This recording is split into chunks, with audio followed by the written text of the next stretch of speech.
Bom, boa noite, camaradas, novamente, aí, né? Nesse segundo take, essa segunda tomada. Meu nome é Diego, poucos aqui me conhecem, né? Eu sou de Maringá, no interior do Paraná.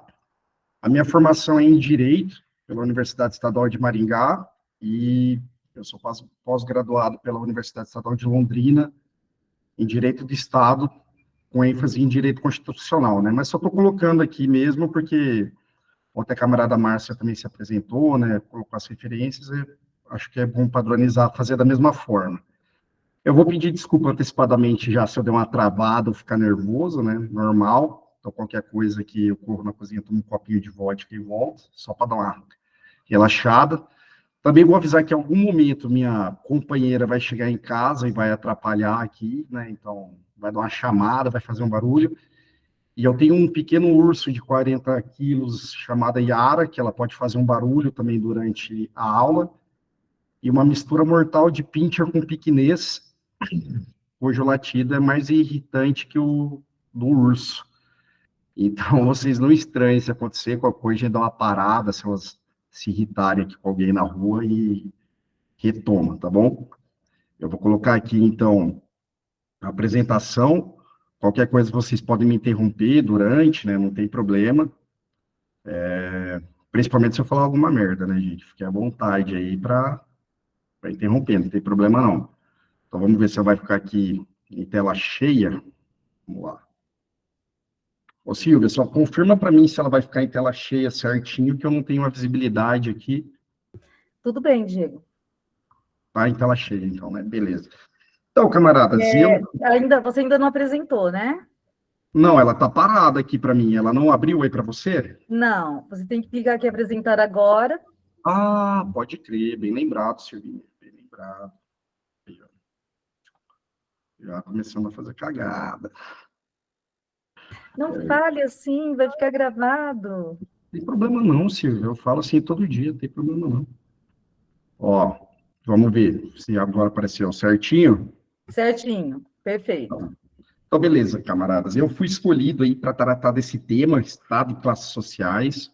Né? Terminei recentemente o curso de nível 3 do partido e optei para ir para essa área, porque é algo que me interessa, principalmente a questão sobre o Estado. Né? No encontro de hoje, a gente vai falar sobre os modos de produção e suas contradições. Claro, deixando bem claro que é bem básico. Eu tenho certeza que tem camaradas aqui que têm mais conhecimento que eu, né? Mas nós temos que entender as limitações desse curso. É um curso introdutório, né? Então não esperem nada muito avançado. Então vamos tratar sobre modo de produção e suas contradições, classe e luta de classes, as classes e os estados e modos de produção e luta de classes no Brasil, beleza? Então, primeiramente, trabalhar com os conceitos básicos, porque, como eu disse, eu sei que tem gente que tem mais conhecimento aqui, mas pode ser que outra pessoa talvez não tenha. Né? Então, para a gente falar de modo de produção, para a gente falar de todos os temas que eu mencionei anteriormente, é importante a gente entender o que é sociedade. É um grupo de indivíduos que, unidos por interesses, valores, cultura ou objetivos em comum. Entre esses objetivos em comum, se desenvolver, sobreviver e evoluir também. A sociedade surge e evolui historicamente, e é bem importante a gente gravar essa questão do historicamente. Para o marxismo, uma sociedade difere de outra pelo modo de produção e distribuição do que é produzido. Vocês lembram, né, na aula anterior da professora Márcia, da camarada Márcia, ela estava explicando sobre a questão do materialismo histórico, né, que é uma teoria do Marx e do Engels, que diz que a história na verdade, a história do desenvolvimento dos modos de produção da sociedade, como ela produz para sobreviver, né? Como ela reproduz sua existência na natureza e no mundo. E para a gente, uma coisa essencial que a gente tem que compreender é o que é um modo de produção. Também é um conceito básico, né, dentro do marxismo. Você já deve ter cansado de ouvir por aí o pessoal falando, ah, modo de produção, ah, modo de produção. Então, nada mais é do que a maneira pela qual uma sociedade se relaciona com os meios de produção. E o que são os meios de produção? São as terras, matéria-prima, fábricas, o maquinário, né? E ela se relaciona com isso para reproduzir as condições materiais da sua existência, como eu falei, sobreviver, progredir, etc. E a caracterização do modo de produção, o que define ele é a forma como as forças produtivas interagem com as relações de produção, né? mas não precisa ficar preocupado com o nome, forças produtivas e tudo mais. Elas nada mais são do que os meios de produção, essa questão das terras, matéria-prima, fábrica e maquinário, somada à força de trabalho, certo? E as relações de produção, a gente vai ver daqui a pouco. Ah, perdão, ó, eu já tinha até esquecido meu quadrinho aqui, ó. Então tá, os meios de produção mais a força de trabalho. O que vai compor isso, né? Nós temos como força de trabalho os trabalhadores e as tecnologias que eles utilizam, as ferramentas que eles utilizam, e claro, aqui também, dentro das forças produtivas, o meio de produção e a matéria-prima, beleza? E na relação de produção, a gente vai ver daqui a pouquinho, ela se divide praticamente em duas. As relações de produção, cujo enfoque é a exploração, e as relações de produção, cujo enfoque é a cooperação, beleza? Então, até aqui, espero que esteja tranquilo. Como eu estava falando, a relação de exploração, né? São as relações onde os meios de produção são privados ou restritos. Dentro delas, a gente tem, como exemplo, a escravidão, a servidão e o próprio capitalismo, né? E na cooperação, nós temos o comunismo primitivo e o socialismo, até hoje conhecido, né? Esses dois modos, onde os meios de produção são coletivos. Então, a gente tem que entender que essa questão da restrição dos meios de produção, por exemplo, você proibir de alguém acessar a terra para produzir e tudo mais, é o que acaba gerando a possibilidade de explorar outro homem para trabalhar, né? Isso a gente vai ver mais para frente também. Aqui é um slide, pessoal, para a gente entender mais ou menos o que impacta o modo de produção na nossa vida, certo? Então, vocês vão ver que na base, a gente estava falando lá que o que caracteriza o modo de produção é a interação entre a relação de produção, ou seja, se ela é de exploração ou cooperação, com as forças produtivas, trabalhadores, tecnologias, ferramentas, meios de produção e etc. E elas estão na base da caracterização do modo de produção, certo? E essa interação delas não é pacífica. Ela tem contradições. Ela é gerada sobre o conflito, certo? E o modo de produção, ele reflete características dele, valores e etc., na nossa vida social. Gravem bem isso, tá? O modo de produção, ele acaba influenciando a vida social, tudo bem? Aqui, eu esqueci de falar no início, gente, eu tentei optar por uma apresentação mais visual, para não desgastar tanto vocês com texto, né, e tudo mais. Mas é claro que em algum momento eu vou ter que colocar textos, frases importantes para a gente refletir, tá? Então, aqui tem uma frase do Marx que diz: o modo de produção da vida material condiciona o processo da vida social, política e espiritual em geral, beleza? Então, importante lembrar disso. Então, aqui eu vou ler a frase antes, depois eu continuo com os quadros. Aí o Marx diz o seguinte: lembra daquele quadro que a gente estava vendo anteriormente, sobre a interação da relação de produção com as forças produtivas. Ao mudar a base econômica, revoluciona-se toda a imensa superestrutura erigida sobre ela. A gente já vai conversar sobre a superestrutura, mas tenta imaginar uma pirâmide ou um prédio. A base econômica é o primeiro andar, o térreo, no caso, perdão, é a base da pirâmide, né? Então, vamos gravando isso. E do mesmo modo que não podemos julgar o indivíduo pelo que ele pensa de si mesmo, não podemos tampouco julgar estas épocas de revolução pela sua consciência. Mas, pelo contrário, é necessário explicar essas consciências pelas contradições da vida material, pelo conflito existente entre forças produtivas sociais e as relações de produção. Então, veja, pessoal, não é um querer, uma vontade, né, dessas épocas históricas revolucionárias. Nada mais é do que o resultado do que tem que ser, né, do que é manifestado nas contradições que ocorrem na vida social e material, né? Então, ali nós temos novamente o apontamento da interação da relação de produção e forças produtivas, e lembrando que é uma interação de conflito. E aqui cabe lembrar que por que o conflito se acentua? Porque geralmente as forças produtivas, as tecnologias de produção, a consciência do trabalhador, a questão trabalhista, os meios de produção, acesso ao meio de produção, elas são mais dinâmicas, se transformam mais rápido do que as relações de produção, né? porque as relações de produção geralmente têm a tendência a se conservar. Depois a gente vai ver, mas, por exemplo, no capitalismo, surge o operário, ele ganha consciência e tudo mais, e as relações de produção, quem está no poder não quer alterar, porque não é benéfico para ele. Aliás, até seria, porque talvez ele conseguiria se manter mais no poder. Mas é quase uma tendência a não ter essa modificação. Depois a gente vai conversar sobre isso. Então, o fato das forças produtivas serem mais dinâmicas, as transformações, né, entra em conflito direto com as relações de produção, que não são tão dinâmicas assim as alterações, e nós temos daí um conflito, um processo revolucionário, né, e etc. Aqui, pessoal, é onde a gente vai tratar da questão da infraestrutura e superestrutura que a gente estava falando lá atrás. Então, na infraestrutura, a gente tem a estrutura econômica, né, um modo de produção capitalista, escravista, feudal, que seja, e a gente considera isso, então, a infraestrutura. A parte de cima, como eu estava dizendo, é a superestrutura. Ela praticamente garante a manutenção da infraestrutura, da base da pirâmide, certo?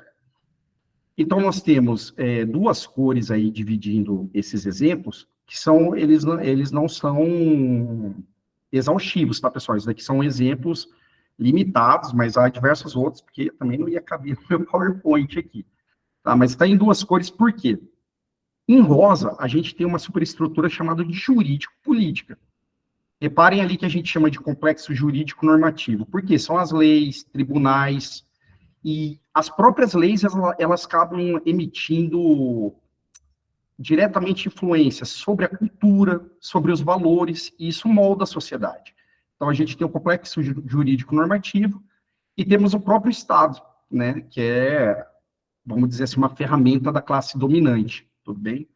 E compõe, então, essa superestrutura jurídico-política, os militares, aparelhos de repressão, polícia, o Congresso, né, as escolas públicas, tribunais, perdão, as escolas públicas entra num outro aspecto, perdão.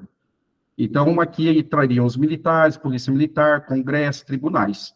E na parte de cima, que está em azul, a gente tem a superestrutura ideológica, que ela foca mais na questão, mais ainda que o complexo jurídico normativo, talvez tanto quanto, ela foca na manutenção através das ideias, né? Por isso que a gente fala que tanto a luta de ideias é importante.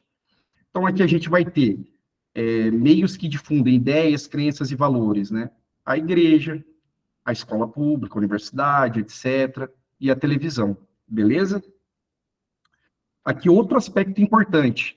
A gente não está dizendo que não há relação entre as duas. Que, por exemplo, a infraestrutura, se a gente mexer na superestrutura, ela não modifica, porque ela é base da pirâmide. Não é isso.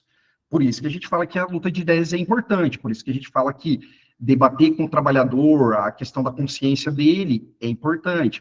Por isso que a gente fala de direitos trabalhistas, de conquistas trabalhistas. Só que a relação, a força dessa relação, como vocês podem ver ali naquela seta, ela é menor.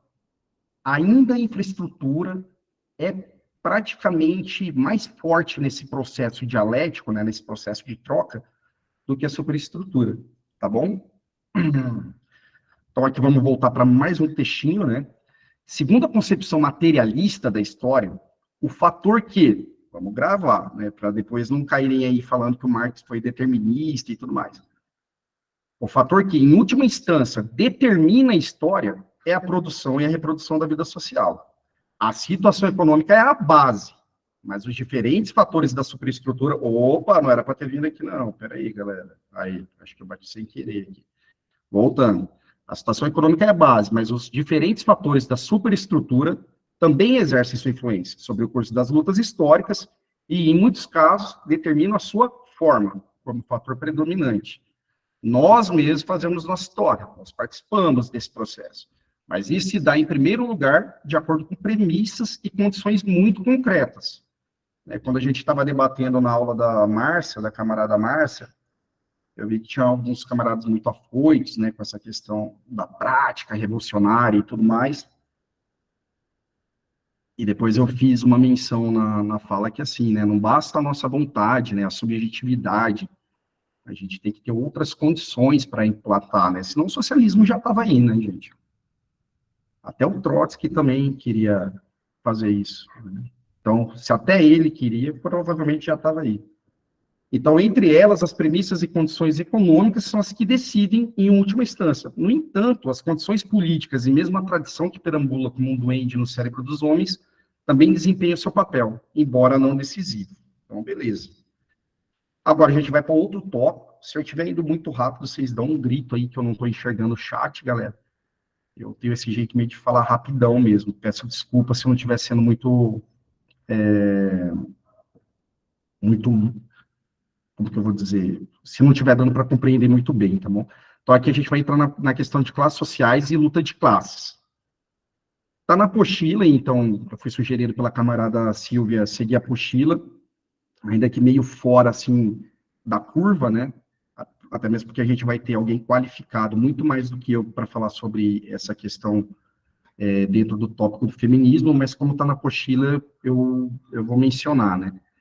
Que é importante a gente saber que a primeira opressão que surge na sociedade, antes de falar de classes e lutas de classe, é a opressão à mulher. Isso aí é fato. Então, lá no comunismo primitivo, nos tempos antigos, havia uma divisão, sim, de trabalho espontânea, mas ela não era como era hoje, não gerava a objetificação da mulher, ou então a desvalorização da mulher como hoje. Né? Por exemplo, havia mulheres que tinham papel de liderança, gestão dentro desses agrupamentos. Né?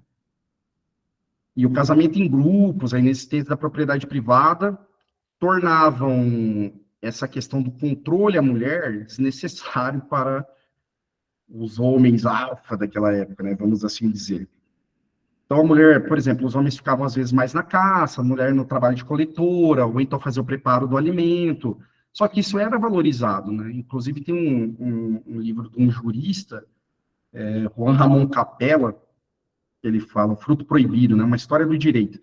E ele fala, por exemplo, que até a questão da reprodução social, né, enquanto geração de novas pessoas, né, de reprodução mesmo, era, era valorizado pelos clãs, pelas tribos, etc e tal. Entendiam que a mulher tinha que se afastar um tempo daquele meio de produção, porque ela estava gerando uma vida e ficava mais fraca, né, ou mais suscetível a não conseguir proporcionar o seu sustento ou defesa, né. Só para vocês verem, não era como era a questão de hoje, né. Com a evolução das tecnologias, a agricultura e a criação de gado, acabou se concentrando na mão dos homens e se afastou do meio doméstico a produção, né? E, consequentemente, as mulheres tiveram uma redução no poder da participação social. Lembra que a gente estava falando da questão do modo de produção, influenciar muito nos valores da vida social, né, nas formas da vida social, no modo de viver socialmente. Então, eu gosto de pensar que uma das coisas que a gente tem que analisar, o Rousseau falava, né, que, vou falar de uma maneira bem popular zona, assim, o Rousseau falava que quando a propriedade privada surgiu, surgiu as tretas, né, surgiu as brigas. E eu gosto de pensar também que com o surgimento da propriedade privada foi o começo para a mulher passar a ser compreendida como um objeto, como algo de domínio dos homens, etc, né. Infelizmente, é uma coisa que até a esquerda tem que evoluir sua compreensão, porque não adianta o homem de esquerda falar que ele não é machista e tal, porque sempre tem um elemento que você precisa superar, e o machismo é uma questão social, né? Então, quem foi criado na sociedade 10, 15, 20 anos atrás acaba tendo resquícios disso, né? Então, o que que acontece? Só para a gente dar uma resumidona, né? Nós temos um homem que começou a participar da produção, com a evolução da tecnologia, o surgimento da propriedade privada, e aí, galera, com o surgimento da propriedade privada, excedentes e tudo mais, o que era produzido mais, o homem pensava, né, pô, mas peraí, tá sobrando aqui, mas eu não quero distribuir para os outros, eu quero repassar para os meus. Só que, galera, o casamento, tipo, não é nem casamento, né, a união afetiva era grupal. Só que ele falava, mas aí como que eu vou saber quem que é meu filho? Né? Como que eu vou passar a minha herança para essa pessoa? Aí vai começar a surgir os relacionamentos monogâmicos, ou seja, homem. Isso segundo Engels, tá, pessoal, no livro dele. Então, o homem, mais a propriedade privada, mais a questão da herança, resultou no quê? Né, o problema da opressão das mulheres será acentuado, vamos assim dizer. Certo? Agora, vamos avançar para a questão das classes sociais em si. Né? Em sentido amplo, classe social é uma divisão e agrupamento dos indivíduos dentro da sociedade, por uma convergência ou econômica, ou política, ou cultural. Para o marxismo, essa divisão é determinada principalmente pela questão da posição na hierarquia, vamos colocar, né? Na produção e redistribuição do que é produzido na sociedade. Por exemplo, se é uma pessoa mais abastada, menos abastada, se ela vende a força de trabalho para sobreviver, se ela compra a força de trabalho para reproduzir a riqueza dela, e por assim vai, né? Lembra que a gente já tinha conversado lá no começo que a sociedade é influenciada pelos momentos históricos, né? Está ali falando, ó, que a classe social também é historicamente determinada. Por quê? A existência, a caracterização das classes sociais são condicionados pelo momento histórico e modo de produção vigente. Então, no primitivismo, por exemplo, não tinha classe social. Aí, no sistema feudal, tinha o servo e o senhor. Na escravidão, também. E quem sabe, no futuro, não existam classes novamente. Né? Então, tem uma frase, né, como eu falei, de vez em quando vou ter que colocar umas frasezinhas. Até os nossos dias, a história da sociedade humana tem sido a história de luta de classes. Homens livres e escravos, patrícios e plebeus, barões e servos, numa palavra, opressores e oprimidos em constante oposição. Marx e Engels, que sempre me lembram uma dupla sertaneja, sem querer ofendê-los, né? Vamos lá. Então, vamos lá, a origem das classes sociais, continuando, né? A gente antes tinha lá os nômades e etc. Tem o desenvolvimento da agricultura. Vamos produzir aqui na terra, então. Vamos ficar aqui quietinho produzindo na terra. Aí chega alguém e fala, não, mas peraí, essa terra aqui é minha, eu produzo nela. Beleza, limitou o meio de produção. Essa pessoa, com o avanço da tecnologia, agricultura, no caso, ou criação de gado, ou as ferramentas, etc., consegue ter um aumento na produção, certo? Do que era produzido, e forma um excedente, ele tem a mais. E tendo a mais, ele pode contratar alguém para trabalhar para ele, certo? E isso gera o quê? Interesses conflitantes, porrada, luta de classes. Vamos para o próximo quadro. Luta de classes, né? O que é isso, essa luta de classes? A galera saindo no soco? Não, né? É uma luta incessante e permanente entre as classes sociais, resultantes do conflito de interesses no mundo da produção. Esse conflito é o fator determinante das revoluções sociais. Aquela questão que a gente estava falando, da questão mais dinâmica, né, das forças produtivas, da alteração das forças produtivas, envolve também essa mudança de correlação do conflito de interesses.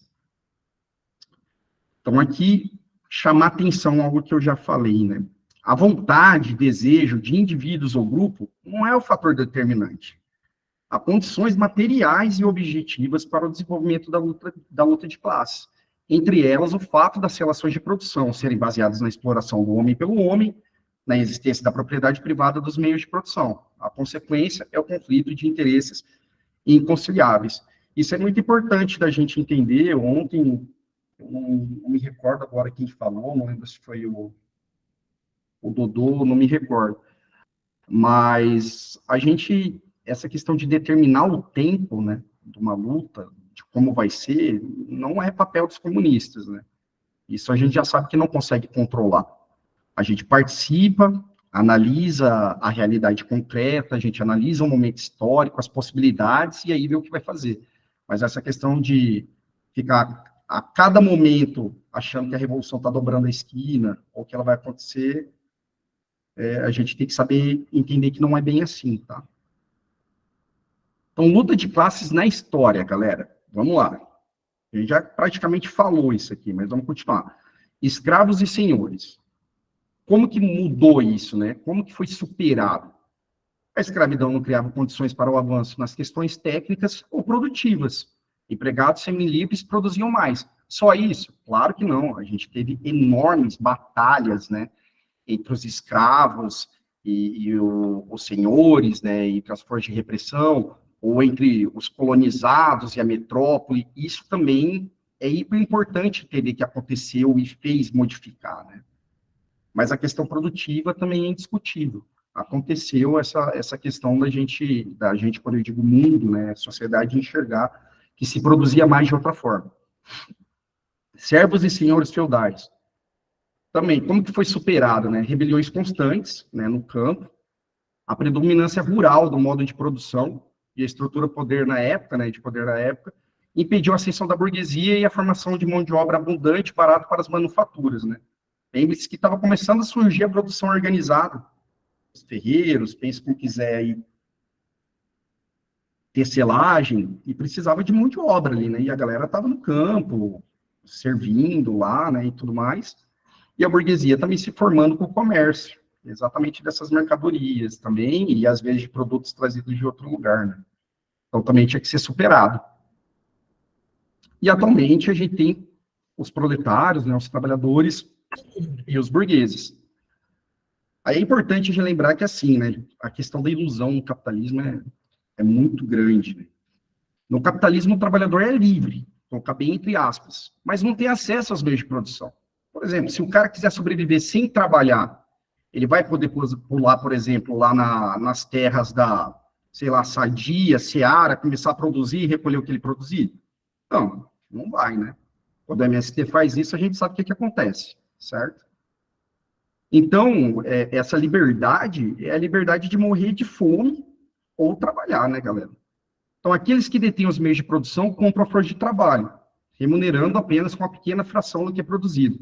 Só para vocês terem uma ideia, teve uma vez que eu vi um artigo genial, mas não achei para falar aqui de novo, daquela marca de fones Beats, né? Que é bem cara, caríssimo. E, tipo, um trabalhador, cara, ele fazia por dia quase 1.000 daquele fone, sabe? Quase 1.000. E de remuneração ele não recebia 10 fones no valor do mercado. Então, tipo assim, é extremamente absurda essa apropriação da força vital do trabalhador, né? Da vida do trabalhador, porque ele gasta isso, tempo é vida, né? Então, dentro desse conflito, surge daí o proletariado e a burguesia, né? As condições de existência do proletariado são deterioradas para permitir um maior lucro para a burguesia, e o desemprego é mantido de maneira estrutural, ou seja, proposital, né, para controlar o valor da mão de obra. Se tem muita gente desempregada, pessoas se sujeitam a fazer algo mais difícil, recebendo menos, porque precisam sobreviver, né? É essa tal liberdade que a gente está conversando. A luta pela melhoria das condições dos trabalhadores entra em conflito direto com os interesses dos burgueses. Isso você vê aqui no Brasil, né, gente? É falar que vai aumentar a carga tributária, taxar grandes fortunas, é um chororô danado, né? Porque a gente sabe que a carga tributária no Brasil é invertida, pega mais no bolso do pobre, mas o burguês quer que o trabalhador mesmo se foda, né? Aqui, galera, nossa, com todo respeito, adoro esse cara, né? Eu vou fazer uma menção só por curiosidade mesmo, que é o Domenico Losurdo, né? É um falecido já, filósofo italiano. O partido sugere muito a leitura dele, e ele traz uma visão, uma atualização da leitura de Marx, né, do marxismo, assim, sensacional. E não é só esse livro, que é o Luta de Classes, a História Política, não me recordo o nome certinho agora, eu tenho ele no Kindle, mas, enfim, não é só esse, cara. Praticamente todos os livros dele são muito bons, batendo em cima do revisionismo. O cara é bom, e não escreve de maneira chata, não. Você vai ler, ele dá umas cutucadas, assim, é bem o estilo do Marx, é legal. Então, o Domenico Losurdo, ele fala umas coisas interessantes. Por exemplo, não é luta de classes, são lutas de classes. Ele fala que, no primeiro, a gente não se encerra no binarismo proletariado e burguesia. Há momentos históricos, por exemplo, que pode ter uma luta de burguesia contra a burguesia nacional, por exemplo, a nossa, contra a burguesia estrangeira, né? Vamos supor aí, né, eu não quero entrar no tema se é correto ou não essa leitura, mas a Lava Jato, né, a questão do praticamente quebrar a indústria nacional, né, a gente estaria defendendo talvez o Odebrecht num debate desse, né, mas a gente tem que entender que há interesse de burguesia de outros países em mexer com isso, né, em alterar isso, essa relação. Ó, o urso começou já, falta aí do Pincher assassino.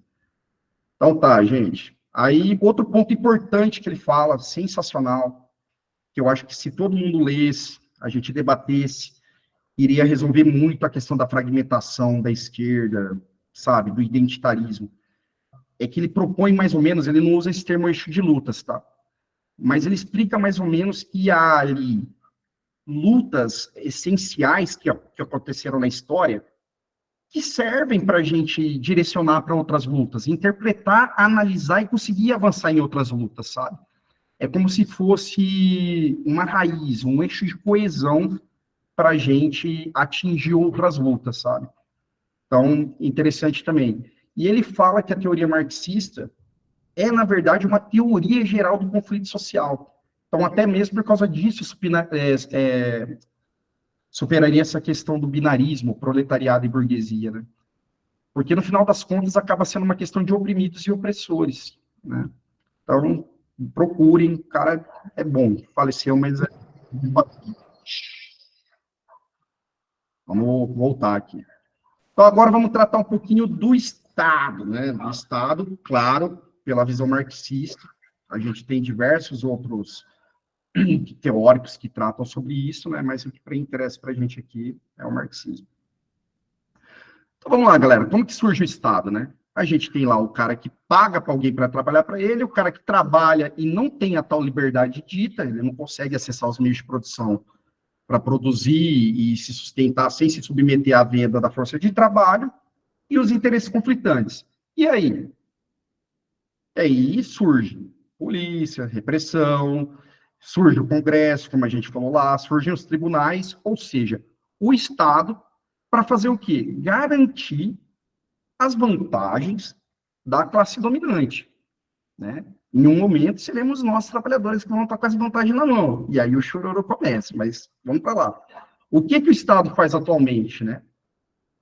Pau no trabalhador, né? Para garantir o interesse das classes dominantes, no caso da burguesia, no nosso sistema, né? Liberal.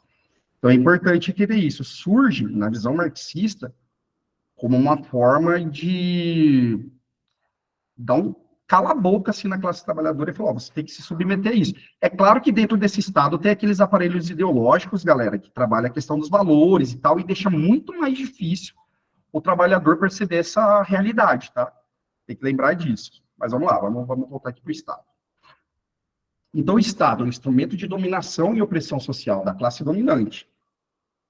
Diferentes relações de produção podem produzir diferentes tipos de Estado. A gente tem aí o Elie Jabor agora falando muito sobre a China, e pode ter certeza, até a questão do direito, a gente fala que na China, durante muito tempo, eles não deram importância para o direito como é dado no Estado liberal, por exemplo, né? Mas só para exemplificar. Então, a classe que exerce poder também é responsável por definir o tipo de Estado, se ele é escravista, feudal, asiático, capitalista, socialista, né? E dentro desse Estado a gente vai ter as formas, que pode ser monárquica, o reizinho lá, né, etc., aristocrática, uma classezinha, republicana, democrática ou autoritária, né? Eu gosto muito que na mídia ocidental, os valores aí democrático e autoritário são totalmente relativos, né? A gente teve o Pinochet aqui, com o Chicago Boys, a escola liberal, fazendo o que queria, né, mas autoritária era a União Soviética. Então vamos lá falar, galera, caráter, formas de Estado, né? Usando como exemplo nosso querido Brasilzão. As formas de Estado, galera, mudam mais rápido que seu conteúdo ou caráter. O caráter de Estado burguês, né? No Brasil, praticamente, isso não mudou.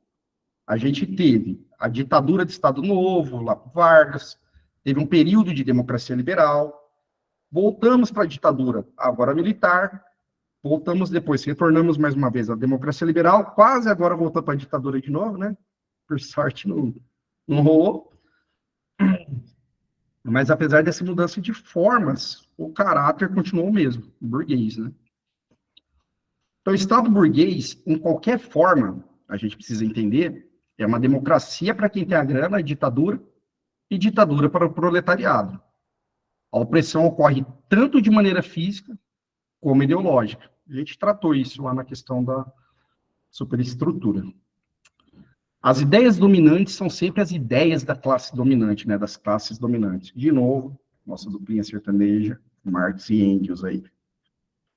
Aqui, algo que eu acho importante frisar, está na apostila, e é essencial a gente entender, eu já vou explicar por quê. A forma do Estado não é indiferente para os trabalhadores. A democracia é a forma mais favorável para a luta dos trabalhadores. Por que eu digo isso, gente? Não vou nem mencionar aqui partido, tá? Mas tem a galera do quanto pior, melhor. Né?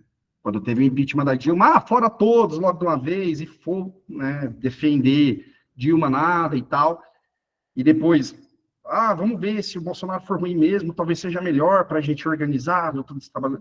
Não é assim, né? A gente viu como que foram esses 4 anos, e geralmente essa galera não entende, tem uma dificuldade tremenda de entender o que são os efeitos imediatos na classe trabalhadora, e talvez até para os que não têm acesso nem ao trabalho, ficar 4 anos sob o governo como a gente teve.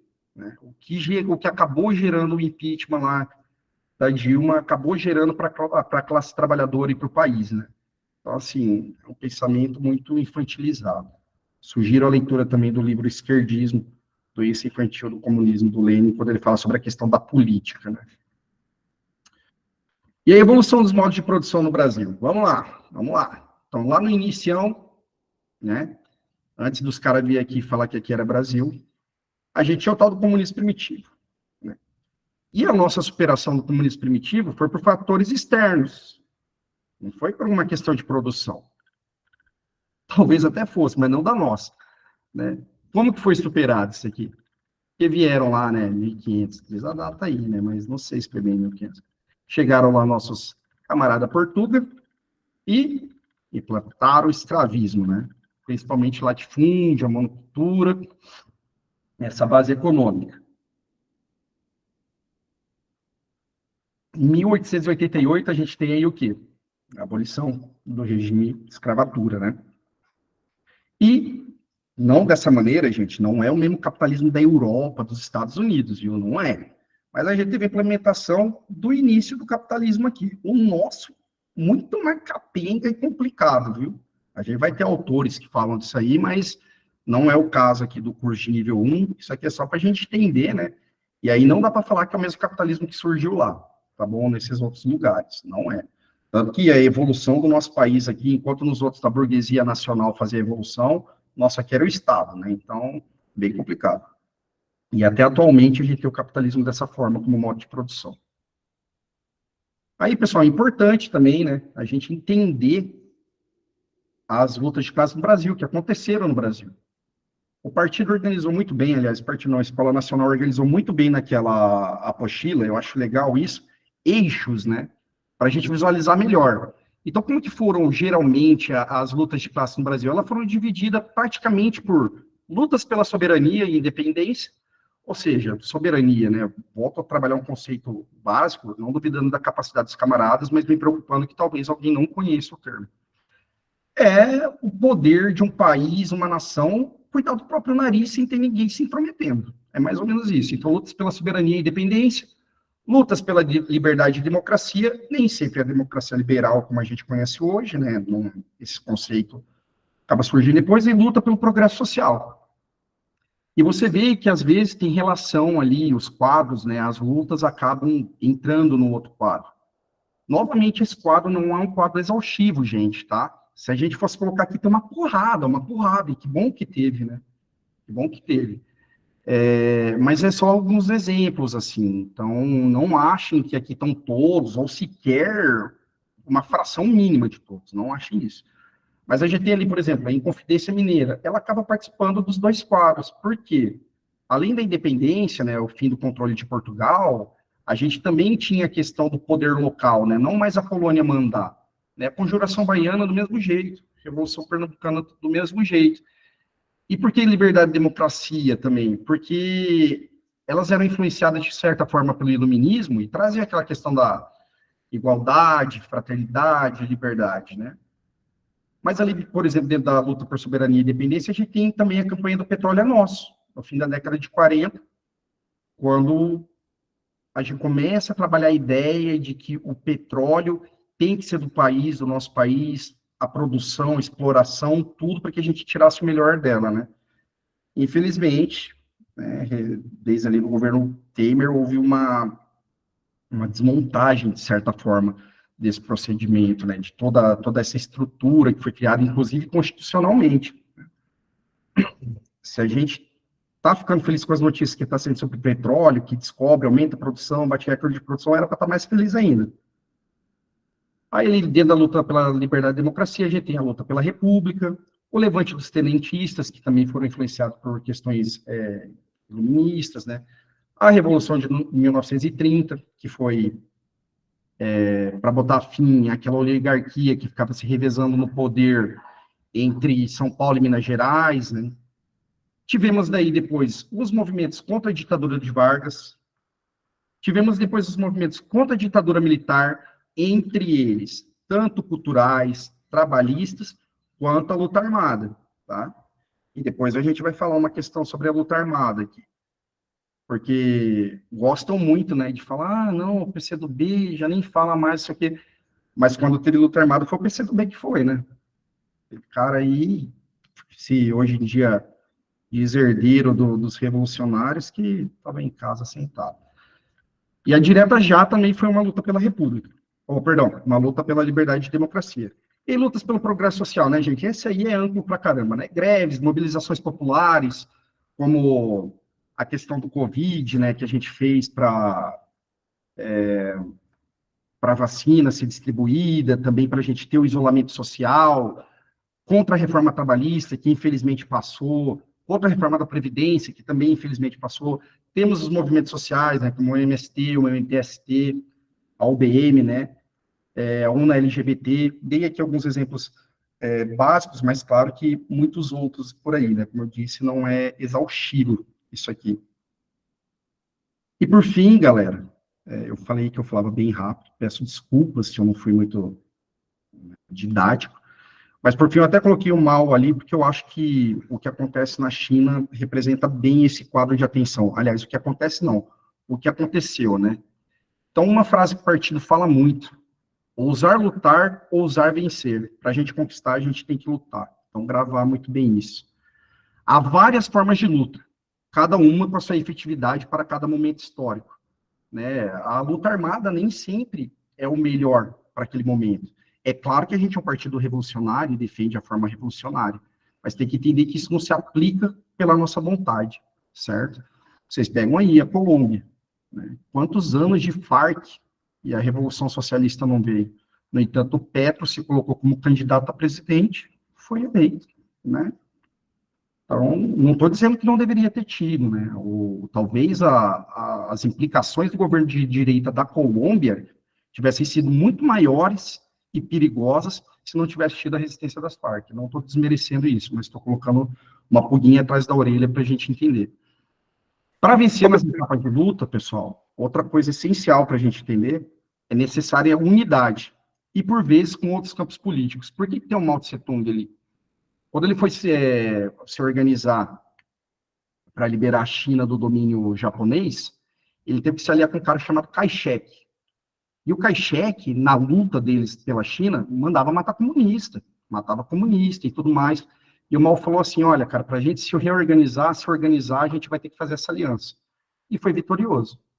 Né? Depois, quem matou os caras do Kai-shek, né, vocês imaginam. E a luta de classe tem avanço e refluxo. Isso também aconteceu na China, né? Isso acontece constantemente na China, na verdade. Aconteceu tanto na época ali do Mao, perder diversos seguidores, né? O partido perder diversos seguidores, ter que se reorganizar no campo, né? Para depois retornar e acabar vitorioso. E também no avanço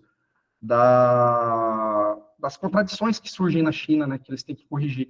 Aliás, teve um ponto num quadro lá que eu falei que eu deveria ter tratado e pulei e não tratei, eu vou mencionar agora rapidinho, gente, está encerrando.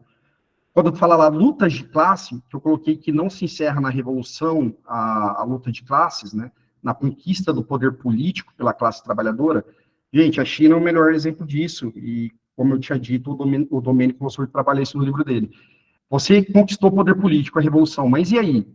Aí você tem que lutar para conquistar a soberania, continuar um país soberano. Então você vai atrás da tecnologia, aí você vai atrás da luta econômica, né? Se desvencilhar das amarras, das sanções e tudo mais, aumentar a produção. Então, novamente, tecnologia. Então, a luta de classes, ela não é uma marca de 100 metros ali numa pista de corrida, né? Ela é a pista. E a gente não define aí muito bem qual que é o fim dela, né? Então, eu peço desculpas se fui rápido demais, peço desculpas se falei algo equivocado, vocês vão estar abertos para mencionar, né, ou perguntar, mas espero que tenha sido didático, beleza, galera? Vou interromper o compartilhamento aqui. Maravilhoso, Diego. Foi super didático, pelo menos do meu ponto de vista. Eu achei que foi excelente, muito legal. O Navarro foi o primeiro aqui a se inscrever. Pessoal, então, quem tiver interesse em fazer alguma pergunta, alguma colocação, 3 minutos, tá, de tempo, Navarro. E, assim, é só levantar a mão e a gente vai fazer ali as considerações no decorrer. Muito obrigada, Diego, foi realmente maravilhoso. Vamos fazer em bloco, então, algumas pessoas comentam e depois você retoma, pode ser? Então, Navarro, fique à vontade, 3 minutos.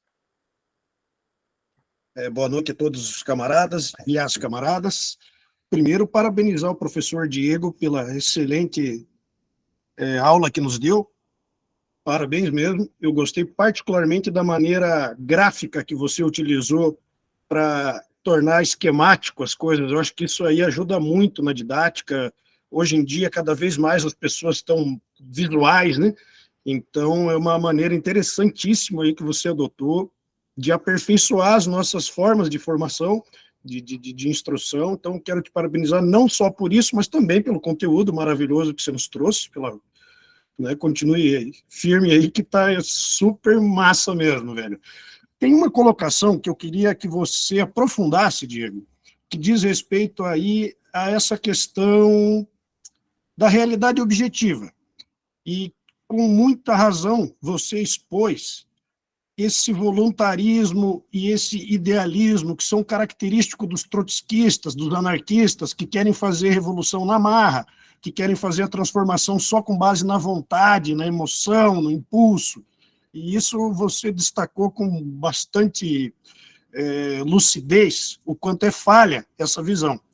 Mas eu queria que você abordasse o oposto, porque, assim, tem esse lado do voluntarismo, do idealismo, mas tem o extremo oposto, que é um certo imobilismo, e caracteriza grande parte da nossa esquerda hoje em dia, não do nosso PCdoB, mas da esquerda hegemônica no Brasil, e que fica esperando, sabe Deus, que milagre que vai mudar a conjuntura, que a correlação de força vai mudar, sabe Deus, por causa de uma evolução natural darwinista, por causa de que próprio Jesus Cristo vai vencer uma eleição presidencial, daí muda tudo. Ou, enfim, tem uma certa esquerda que fica esperando alguma coisa acontecer para dizer, não, agora a condição objetiva está justa, então agora nós vamos fazer tal coisa. Pergunto para você, Diego, não é nosso papel como vanguarda revolucionária dos trabalhadores, nós, os comunistas, o nosso papel também de interferir na correlação de forças? Ou seja, quem sabe faz a hora também, claro que não sozinho com a vontade, mas sem a passividade que a social-democracia parece ter, que nunca vai ser a hora se a gente não fizer a hora. Não é? Então, nesses termos, eu queria que você expandisse mais o raciocínio e, novamente, lhe parabenizar por toda a grandeza da tua apresentação. Obrigado. Obrigada, Navarro. Agora, a Márcia. Por favor, Márcia, fique à vontade.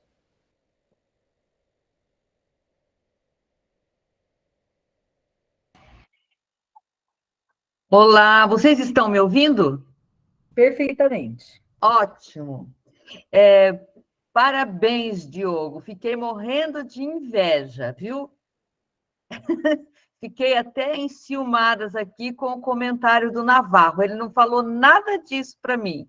Significa que os meus slides não foram bons. Mas tudo bem, eu vou superar isso, viu? Nada como uma noite de sono e um bom vinho depois. Diego, eu gostei muito, e você tocou em alguns pontos que acabam se relacionando com a filosofia, não tem como deixar, porque a filosofia está aí na base de toda a história, e alguns conceitos como liberdade, como fraternidade, igualdade, são conceitos filosóficos. E essa liberdade, fraternidade, que é o lema da Revolução Francesa, em plena consolidação, quando o capitalismo já estava sendo consolidado ali na Europa, em especial na França, é o conceito de liberdade, igualdade e fraternidade da classe dominante, da burguesia. A pergunta que eu faço hoje, e é uma pergunta que me incomoda sobremaneira, é uma questão que me incomoda, é o conceito de burguesia, porque nós aprendemos que desde sempre que há duas classes, a burguesia e a classe proletária. No mundo ocidental, e especialmente no Brasil, há uma mudança desse formato, né?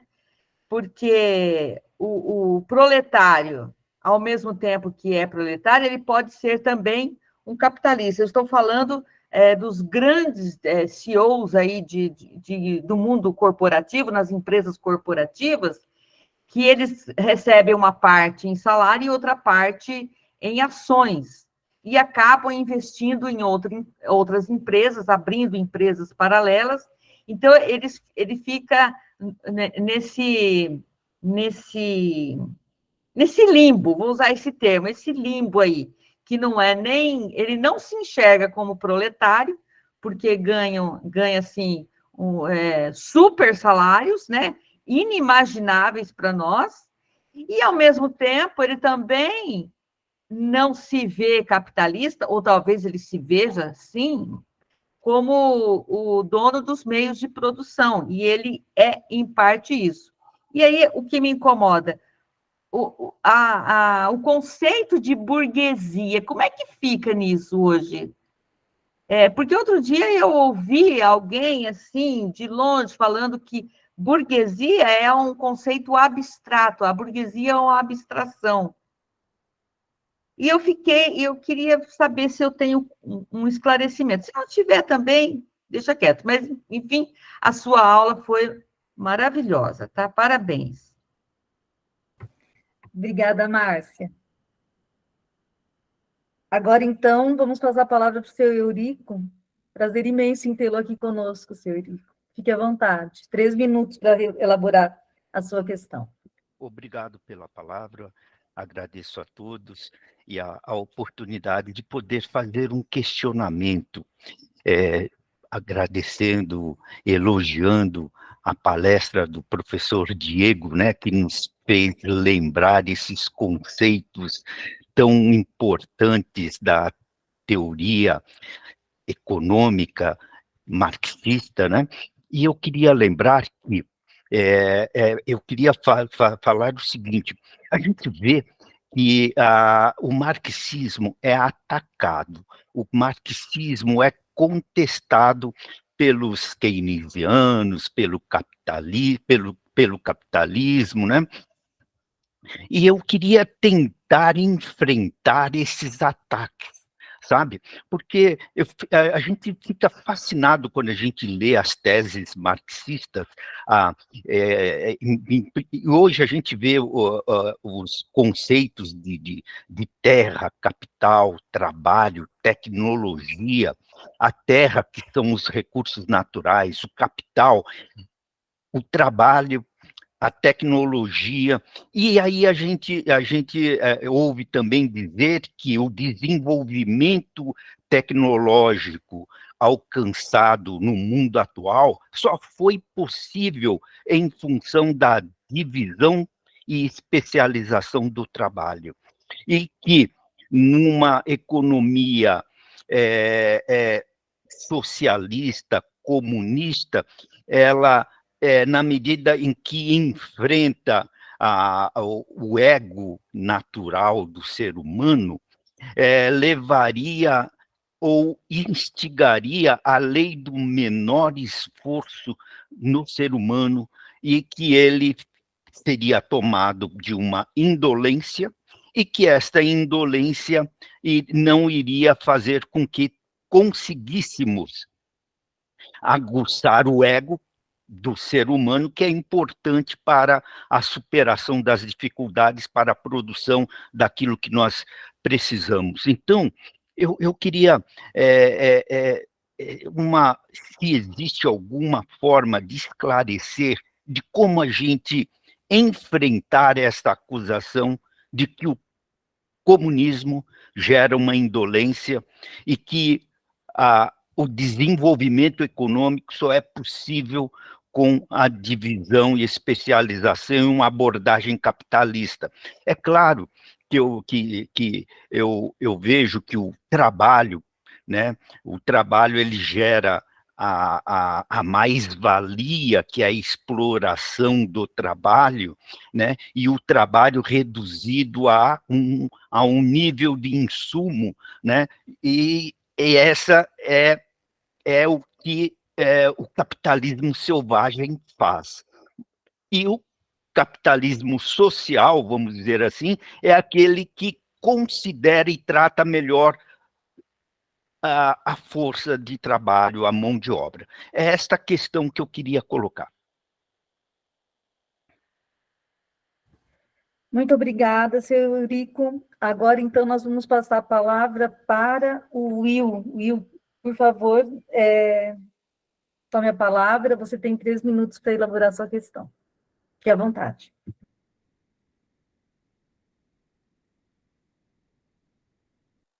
Você está com o áudio fechado. Pois é, 3 minutos, né? Começou a contar agora, que eu gosto de falar bastante, então vou tentar resumir. Primeiro, eu quero parabenizar mesmo a explanação muito boa mesmo do Diego, né? A forma que ele coloca, né? Bem, nos facilita assimilar perfeitamente. A Lênin defendia que o proletariado ele é incapaz de chegar a desenvolver sua consciência de classe por ele mesmo. É preciso que essa consciência de classe venha de fora. Claro, né, jamais subestimando a capacidade do próprio trabalhador adquirir essa consciência. Né? Mas, do ponto de vista do marxismo, concepção de marxista de mundo, numa perspectiva mais elevada, só através, né, de uma vanguarda. Então, o Partido Comunista, o PCdoB, tem isso. Isso é o grande diferencial. A outra, eu vou falar ali que a burguesia é o seguinte: a burguesia, da distinção do proletariado, da revolução do proletariado, da revolução da burguesia, a distinção é muito clara. Quer dizer, ela não é fácil de se delimitar, delinear assim, né? Ele se dá nas relações de exploração mesmo, a relação de exploração, relações de exploração, me fugiu aqui a palavra, na relação da exploração do trabalho, da mão de obra, né, da mais-valia. Aí você se observa nas relações de produções, aliás, entendeu? E então, assim, é muito distinto a Revolução Proletariada da Revolução Burguesa. A Revolução Burguesa, quando aconteceu na Revolução Francesa, esses que deram o processo revolucionário, eles já detinham os meios de econômico, né? Eles já tinham um poder econômico. Então, eles se utilizaram de todo um arcabouço de situações de conjuntura do momento, né? As condições para eles fazer a ruptura, e esses que deram sangue sequer souberam, né? Para que deram sangue. A revolução do proletariado tem essa distinção. Ela só pode se dar por meio da consciência do proletário. Ele tem que saber, ele tem que ter a consciência mesmo do papel que ele está desenvolvendo, né? E isso não é impossível se não tiver uma ampla gama de pessoas que tenha esse conhecimento científico do processo revolucionário. Senão cai no esquerdismo, a pessoa acha que ela vai fazer revolução só pelas paixões do coração dela, e não funciona assim, tem as questões materiais e objetivas, né? para se garantir mesmo um sucesso de uma revolução. E os comunistas não se jogam em aventuras, né? Eu tentei falar 3 minutos, não sei se deu. Deu, faltaram, ficou ainda com 10 segundos de crédito. Que bom, eu vou treinar, vai ficar bom, vai ficar melhor. Tá ótimo. Agora, então, vamos passar a palavra para o Cláudio Ribeiro. Cláudio Ribeiro também tem 3 minutos para fazer a sua colocação. Fique à vontade. Boa noite a todos, companheiros e companheiras. Quero parabenizar o Diego, colega e camarada, né? Diego. E ao ver a Márcia, que, aliás, foi fantástica, na segunda-feira, eu me lembrei de uma música, Márcia, do Noel de Medeiros Rosa, o Noel Rosa, que diz assim, filosofia, o mundo me condena e ninguém tem pena, falando sempre mal do meu nome, deixando de saber se eu vou morrer de sede ou se eu vou morrer de fome, mas a filosofia, e aí vai a música, isso foi feito em 1930. O que nos faz pensar e reforçar o nosso partido, cuja base filosófica, o nosso instrumento de análise, é o materialismo dialético, científico e histórico. Eu acho que essa nossa reunião de aulas reforça o meu aprendizado antigo lá e me faz repensar alguma coisa, principalmente porque a ideia de socialismo é inseparável da ideia de democracia e de humanismo. E principalmente porque o conteúdo da ideia de socialismo não é algo dado uma vez para sempre. Ele muda com o tempo, com o desenvolvimento econômico, o desenvolvimento político, social, o desenvolvimento cultural, e daí uma explanação como essa, de forma franca e honesta, capitaneada pela Silvia, acho de fundamental importância. E, ao encerrar minha participação, parabenizando a todos, eu reforço uma pergunta para o Diego, se ele pode responder. Eu estou cutucando, viu, Diego? Como é que a gente deve, como promover a conscientização e a união entre os trabalhadores para fortalecer a luta de classe na realidade objetiva? E quais as estratégias podem ser implementadas para reduzir as desigualdades econômicas e sociais e, assim, melhorar a tal luta de classes nessa realidade objetiva? Parabéns a todos aí, eu fico muito feliz em estar participando, viu? Obrigada, Cláudio. Que bom que você está participando também. Então, a Alzimara, e depois da fala da Alzimara a gente fecha, porque nós estamos aqui com o tempo, né, para controlar melhor o tempo, para que nós possamos fazer aí a nossa intervenção.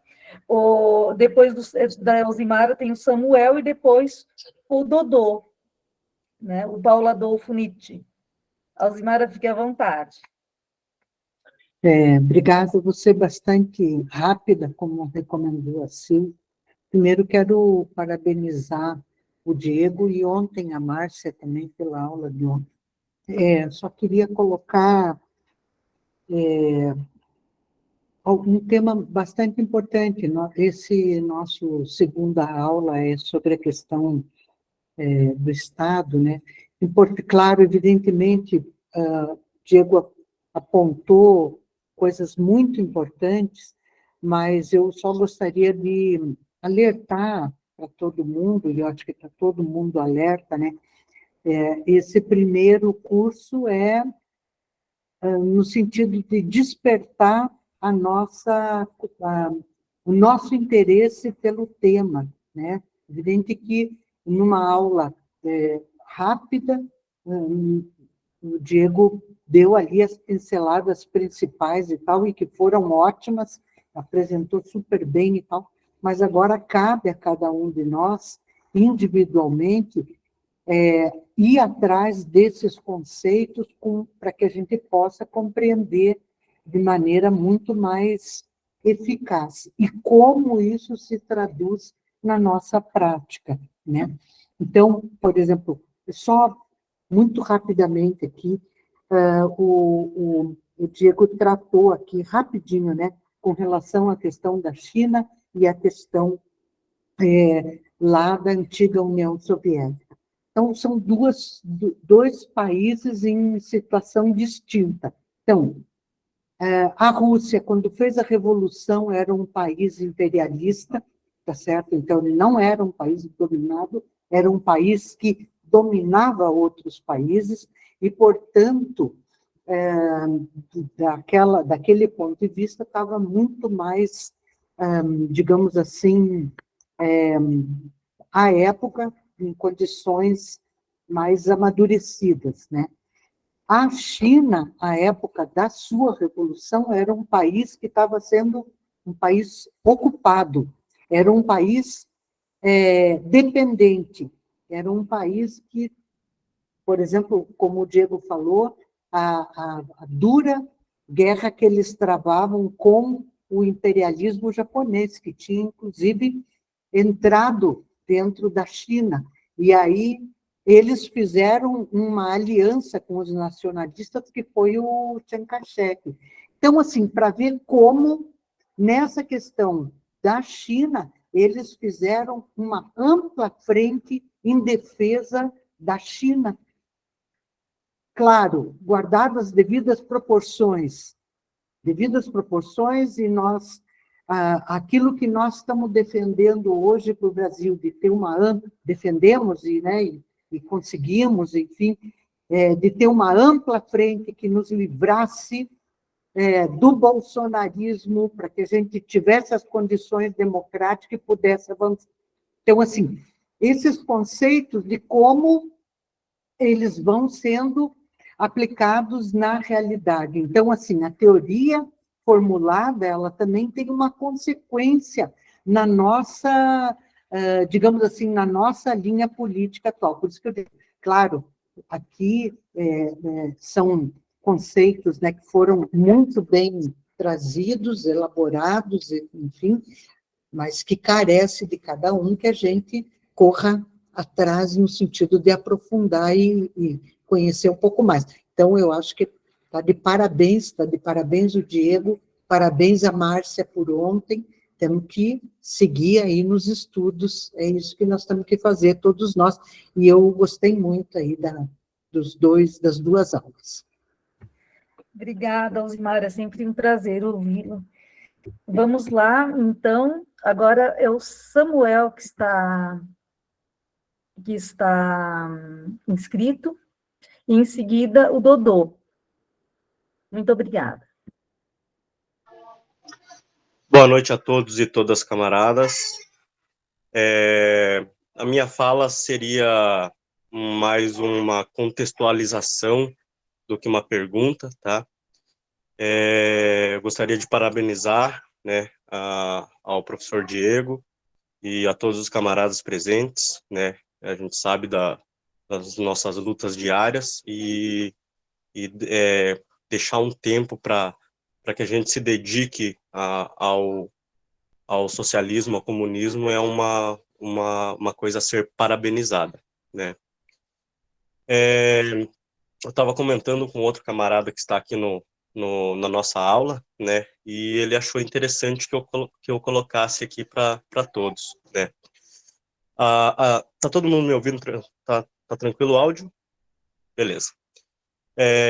A gente sabe aí, né, o contexto histórico da evolução humana, né, a relação de interdependência que a gente tem para que a gente se construa e se consolide como uma sociedade, né?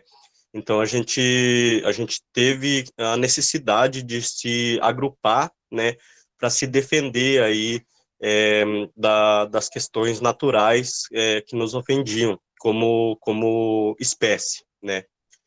Essa relação de interdependência, ela se perdura, né, dentro de qualquer meio de produção, certo?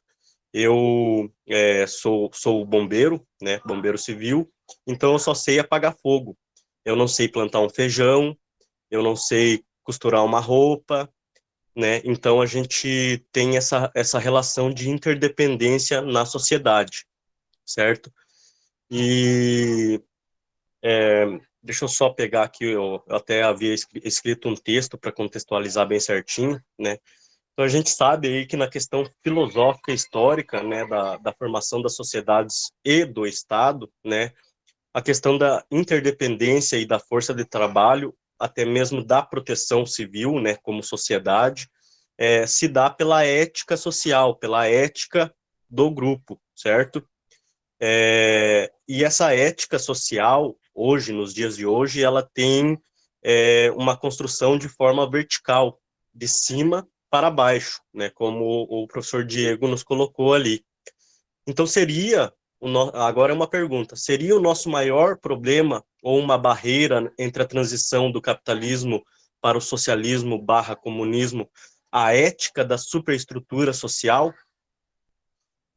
Quero também citar aí uma situação que está ocorrendo, né, lá em São Paulo, no Guarujá, onde as forças policiais, que, ao meu ver, elas são forças que o Estado domina para a própria manutenção do modo de produção capitalista e uma forma de manutenção de poder, né? Então, está ocorrendo lá uma guerra entre as polícias militares e a própria sociedade civil, né? Então, houve lá a morte de 2 policiais e, em retaliação, houve lá uma chacina de 10 pessoas, né? Então, é a mão do Estado utilizando de uma força produtiva para proteção da sociedade, para manutenção do próprio poder e do próprio capitalismo, né?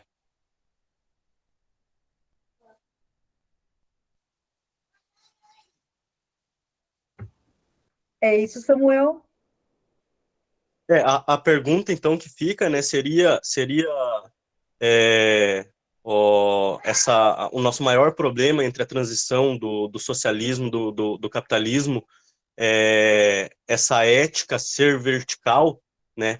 Porque se a ética é vertical e acontece de cima para baixo, ela utiliza das forças produtivas para a manutenção do próprio capitalismo e do próprio poder, certo? Então a pergunta que fica é essa. Muito obrigada, Samuel. Então, agora vamos passar a palavra para o Dodô.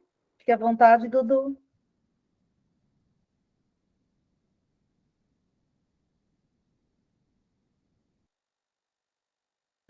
Eu sempre esqueço de desmutar aqui o microfone.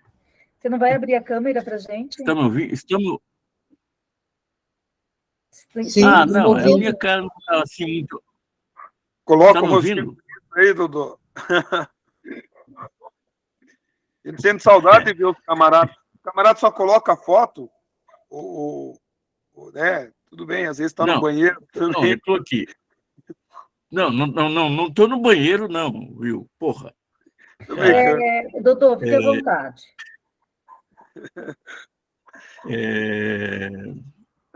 O ponto que eu quero abordar é o seguinte. O tema do Diego, aliás, muito bem exposto por ele, assim como eu elogio ele agora, hoje, e elogio também a Márcia na sua exposição, né, de anteontem. Eu acho que a gente está assim, construindo bem uma nova geração de formadores do partido, que é um grande empenho da nossa camarada Silvia Tafarel, né, secretária de formação, e a gente tem que avançar mais ainda, porque Porque a gente, por exemplo, nós não temos um sujeito que entenda melhor de economia política que não o nosso Sinival lá da UEL. Né? Tem que ter alguém que também possa falar de economia política tão bem quanto o Sinival fala. Bom, mas enfim. Eu acho assim que a fala da Márcia, a fala do Diego hoje foram ótimos, né? Eu fico assim bem contente porque a gente está de fato construindo um coletivo que ajuda para formar as gerações que vão chegando, né, para a luta aí. Bom, mas isso aí é só é só uma saudação. O ponto que eu queria chegar é o seguinte, né, já que o assunto, né, o tema da aula é o Estado burguês e as classes sociais no capitalismo. É disso que a gente está tratando. Eu acho que o Diego foi muito bom nisso.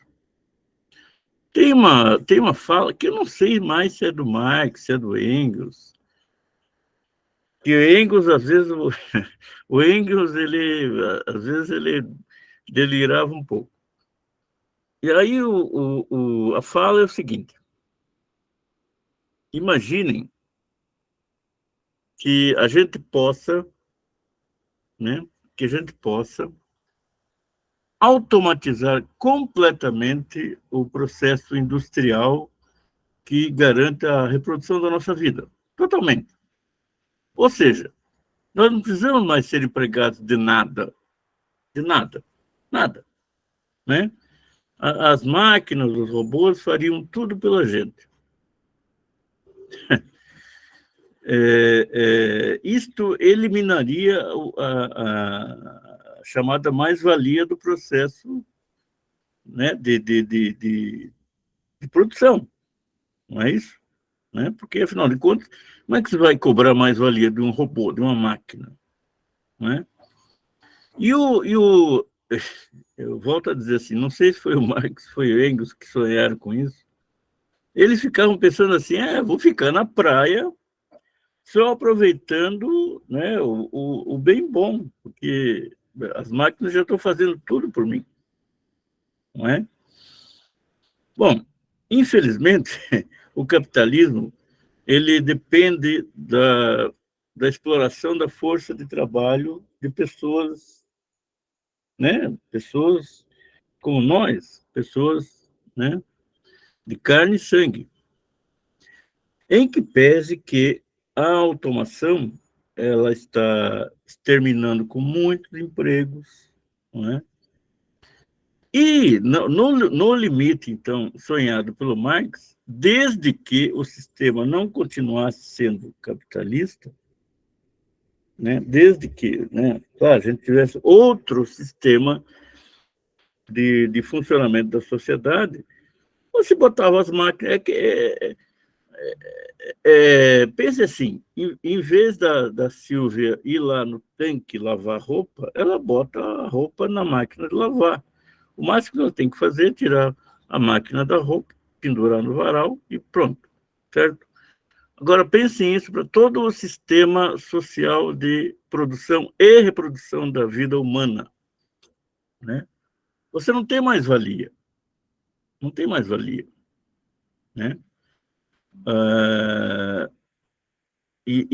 Só que o sistema teria que ser radicalmente diferente, ou seja, teria que ser um sistema socialista, em que todo esse processo de reprodução da vida como a entendemos, né, do comer, de morar, vestir, tal e coisa, pudesse ser feito por máquinas e não mais dependendo da exploração do trabalho humano, né, tudo bem, né? Uma repartição social, você ficava numa boa, porque você ficava só esperando as máquinas trabalharem para você. Como no exemplo assim, prosaico que eu dei da lavagem de roupa da Silva. Então, é disso que a gente está tratando. É disto que a gente está tratando, ou seja, que os seres humanos possam ficar mais tempo livres para desenvolverem a sua espiritualidade e não submetidos a cargas loucas, né, de trabalho para produzir e reproduzir a sobrevivência da gente. Bom, pensem nisso, porque, desculpem a fala, assim, não sei se cabe aqui, né, mas acho que é porque eu ando vendo muito filme de ficção científica, e aí a gente fica imaginando coisas. Mas, mais uma vez, finalizando, Silvia, parabenizo ao Diego, parabenizo a Márcia, que eles estão ajudando muito a gente nesse debate. Sem dúvida, Dudu. E você também tem sido fundamental nesse processo. A Matsuki e a Bárbara levantaram a mão depois das inscrições encerradas. Vocês gostariam de fazer Eu alguma não pergunta? levantei, acho que foi algum engano aí. Não toca levantou? adiante, Silvia. Mas Não, pode toca adiante para a gente poder encerrar. Vocês podem rapidamente fazer as suas questões. Não, eu ouvi a Matsuki e a Bárbara. Não é uma questão. É concordar com o Paulo que eu tenho pensado muito nisso. Eu tenho pensado muito no papel dessa nova tecnologia vindo para fazer os movimentos sutis, como operação, substituindo o médico cirurgião, por exemplo, fazendo robôs para limpar a casa, pequenas tarefas, né, e outras grandes tarefas em indústrias, né, substituindo a mão de obra nos trabalhos repetitivos. A minha única preocupação, e eu penso muito sobre isso, é que essas máquinas não estão sendo desenvolvidas para facilitar o nosso trabalho. Elas não estão sendo desenvolvidas para isso. Elas estão sendo desenvolvidas para um grupo que pode pagar, que é dono, né, dos meios de produção, né, e que, para eles, a despesa zero e o lucro máximo é tudo, não é? Então, a gente está caminhando para um período bastante complicado das relações trabalhistas, né? Essa relação que a gente fala, dessa luta de classes, e talvez eles tenham decidido que trabalhadores são uma classe descartável. Eu tenho pensado muito sobre isso, e foi como um colega falou, e até o Nicolelli diz, o problema da máquina não é a máquina, é o uso dela, é o objetivo para o qual ela está sendo criada, não é? Pode ser para o bem ou para o nosso mal. E eu penso muito sobre isso. Era só isso que eu queria colocar, e eu tive uma ligação agora há pouco, desculpem, foi de família e bastante urgente. Mas nossa, adorei a explicação do Diego, amei, está de parabéns, e eu não quero perder de jeito nenhum a próxima. Ai, que bom, Bárbara, que ótimo. Então, agora nós vamos passar para o Diego para fazer as considerações finais. Diego, você tem todo o tempo que você necessitar, obviamente, para comentar as questões que foram levantadas. Bom, camaradas, obrigado aí pelas perguntas, pelo interesse.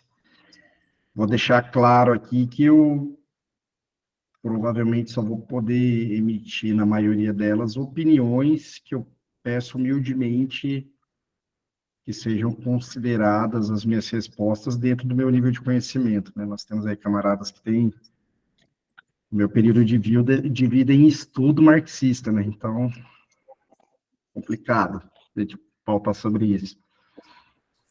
Bom, o camarada Navarro fez uma provocação muito importante, que é para a gente tocar no outro lado também da situação, né, da interpretação da realidade, para poder avançar na luta de classes. É claro, né, aqui como é um curso de introdução ao marxismo, não dá para a gente explorar todas os lados, né, mas como eu vi ontem que tinha uns camaradas muito afoitos, eu decidi fazer alguns alertas ali que estão dentro, né, da interpretação marxista do partido, mas é óbvio, a gente não pode cair no comodismo, né. Agora, só para a gente entender a questão da importância de interpretação da realidade, eu vejo assim, né, agora, esse período que a gente teve do bolsonarismo, muitos camaradas aí de outros partidos falando em revolução e tal, e eu me perguntava, mas que revolução está mais posta agora? Se a gente botar um movimento organizado na rua para luta de classes, que revolução que o Brasil vai caminhar? Para uma revolução progressista e socialista ou para uma conservadora? Certo? O que vocês acham? Pense aí com vocês.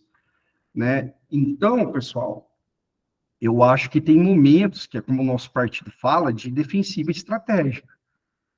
Agora, é claro que isso não significa imutabilidade, não significa imobilidade. Eu acho que nós temos que ir para as bases, isso falta, né, eu que sou novo no partido observo isso, falta nossa pé para a gente entrar nos movimentos sociais, pé para a gente trabalhar a ideia com outros trabalhadores que nem sempre têm a disponibilidade de tempo e interesse intelectual em saber o que é o socialismo, porque as coisas estão assim, tem que ter paciência e tem que ter também afinco nessa tarefa. Então, por exemplo, acho que o que está levando hoje em dia a gente a não conseguir avançar nisso e muitas vezes ficar parado no meio do caminho na luta de classes, é muitas vezes a desconexão da nossa vanguarda com as bases, que é nesse ponto que eu falei de conversa com o trabalhador, ou o não trabalhador, que seja, com o estudante, né? E comodismo também, gente, comodismo, a gente sabe que a zona de conforto é muito boa, né? Então, eu mesmo, acho que todo mundo aqui tem dia que, pô, né, vamos pensar na época do bolsonarismo. Sei lá, para ato todo dia que era feito tal, meu, e, né, uma hora cansa, porque fica parecendo que nem aqui em Maringá nós temos 30 militantes. Sempre são os mesmos 6 que vão. Aí uma hora você fala, porra, né, difícil. Mas tem o comodismo também, tem a galera que se jogou ao colo do reformismo, né, porque a gente tem que entender, pessoal, bom, isso é a minha visão, tá, e a minha opinião.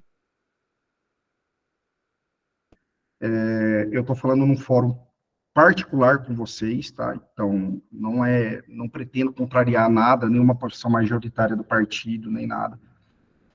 Mas tem a questão também do pessoal que se sente muito confortável com as políticas reformistas, né? Por exemplo, nós estamos apoiando o PT nesse governo. O partido tirou uma excelente resolução que é lutar pelo êxito do governo Lula, porque um bom governo Lula propicia a melhoria da classe trabalhadora, né, das condições da classe trabalhadora, e quem sabe facilite também para a gente explicar que isso não chega nem a ser um governo de esquerda de verdade, o que eles poderiam ter dentro do momento socialista, né, dentro do sistema socialista.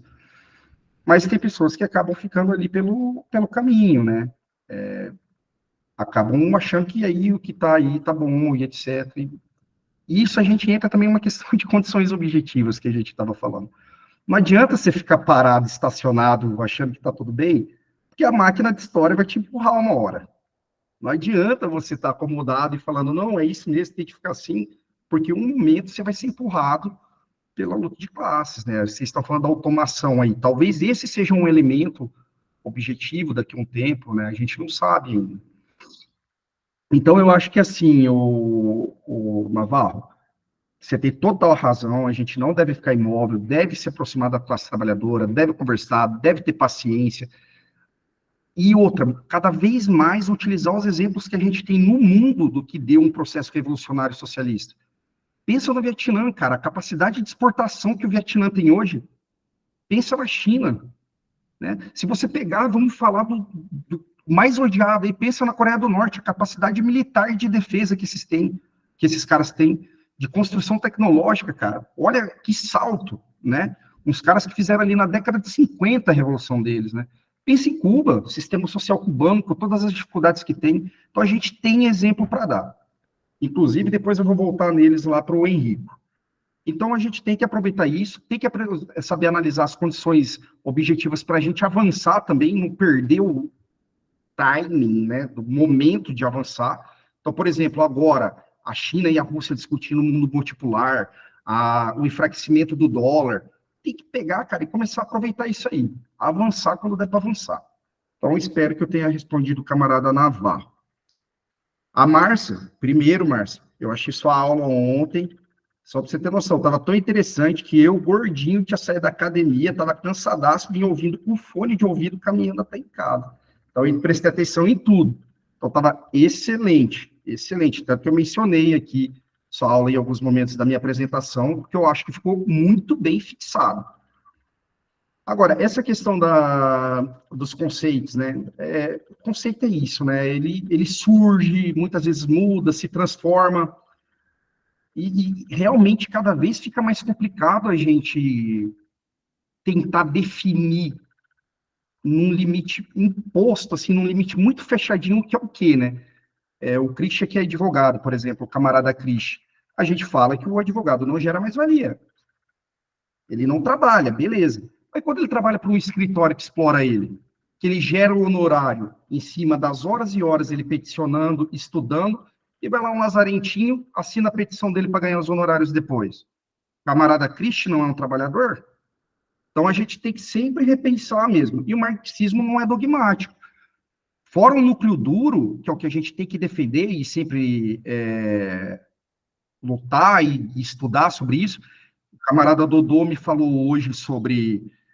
acabou falando que a gente tinha que homenagear o camarada Bonicore, que foi, não sei se eu pronunciei certo, mas Augusto Bonicore.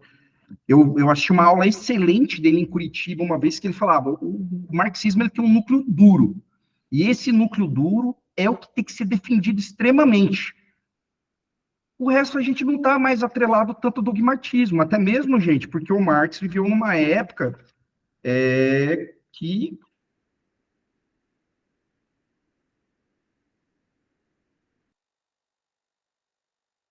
Você Show, mudo, tá Diego. mudo o teu áudio. Estou no mudo, sem querer.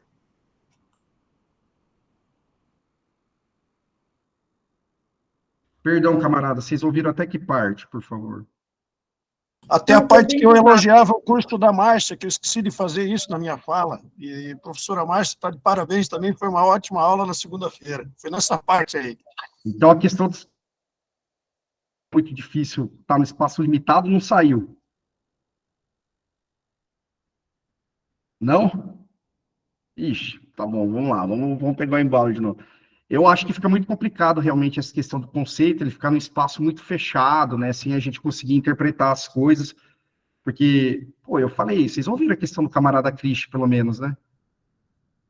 Ah, então tá bom, menos mal, senão ia ter que fazer toda a encenação de novo aqui, ia ficar chato. Mas, enfim, a gente não pode ser dogmático, né? Tem um núcleo duro do marxismo que a gente tem que defender e estudar, e é isso aí mesmo. O próprio camarada Augusto Bonicore falou isso num curso em Curitiba, excelente. Pô, acho que o Dudu tinha toda a razão em a gente mencionar ele aqui, porque é um cara sensacional. Mas tem outro conceito que a gente tem que estudar, analisar, porque senão a gente não está sendo marxista, né? Porque as coisas estão em movimento, né? Então, só para você ter ideia, né, essa questão de burguesia, né? Eu lembro de uma época que se falava muito no pequeno burguês, que é o cara que nem tem a renda e tal, ou não é dono do modo de produção, às vezes tem ali uma padaria, alguma coisa, só que ele defende os mesmos valores da burguesia. E hoje a gente tem o falso empreendedor, né? O camarada lá, trabalhador, pô, trabalha pra caramba entregando comida de iFood e tal, mas ele acha que ele é patrão, né?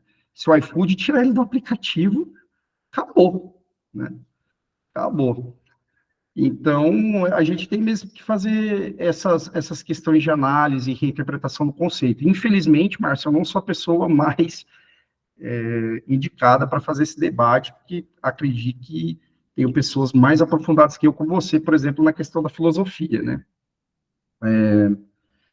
Indo agora para o camarada Eurico, se eu não anotei errado, né? Aí o camarada Eurico falou de uma coisa que eu também fico muito puto, com perdão da palavra, né? Que receber ataque de liberal, aí falando de questão de produção, egoísmo, blá, blá, blá, blá, blá, blá. Fico muito puto também. E é por isso que eu sou bem armado para isso aí, cara. Eu dou tacada na cara deles. Mas eu vou começar por uma questão que eu achei muito importante na tua conversa. Você falou ali, sobre o capitalismo, né, essa questão de que eles falam que foi necessário para o desenvolvimento e tal. Foi. O Marx fala isso. O Marx, ele fala que o capitalismo, frente ao feudalismo, é uma força revolucionária. Trouxe mais direitos, trouxe mobilidade social, trouxe desenvolvimento das forças produtivas. Então, foi. Mas não está mais sendo. Então, esse é o primeiro ponto. Eu acho que a melhor forma da gente atacar esses caras é comprovar o quanto eles são incoerentes. O quanto eles são incoerentes. Porque você pega os maiores exemplos de produção que a gente tem na história. Né? Pega aí os exemplos, os maiores exemplos. Pega a União Soviética, meu amigo, ali do início de 29 até 53, batendo recorde de produção. Tinha jornal dos Estados Unidos naquela época falando a União Soviética bateu outro recorde de produção. Os trabalhadores trabalhando para construir uma sociedade futura que eles não iam nem aproveitar, talvez. Morreram para defender essa sociedade na Segunda Guerra Mundial e bateram o recorde de produção. Viraram em algumas décadas a segunda potência do mundo, militar, tecnológica, cultural, né? Então, é mostrar quanto são incoerentes. Pega a Mondragon. Eu estava conversando hoje com os alunos do colégio. Pega a Mondragon. A Mondragon é uma cooperativa espanhola, na verdade é do País Basco, né? Desculpa fazer esse reducionismo aí. Uma cooperativa, hoje é a maior empresa da Espanha.